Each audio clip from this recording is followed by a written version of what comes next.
मैं डॉक्टर प्रदीप ओरी, छाती रोगों का विशेषज्ञ, ओरी अस्पताल अमृतसर से। आज हम बात करेंगे एक बहुत ही कॉमन विषय के ऊपर, जिसमें जैसे कि आपने देखा होगा कि बहुत से लोगों को रात को सोए हुए खर्राटे आते हैं। तो मैंने देखा है कि लोग इसको बहुत नज़रअंदाज करते हैं और इसको मजाक में लेते हैं।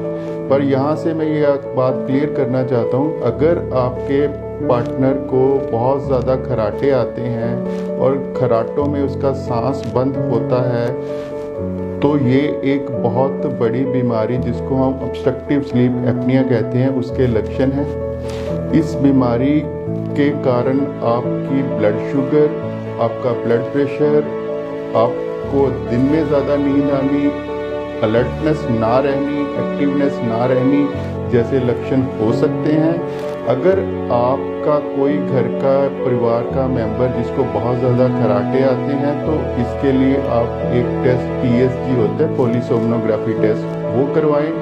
और अगर इसमें आपकी बीमारी कंफर्म हो जाती है तो ये इसका उपचार कराएं। ये बीमारी कई बार जानलेवा भी होती है।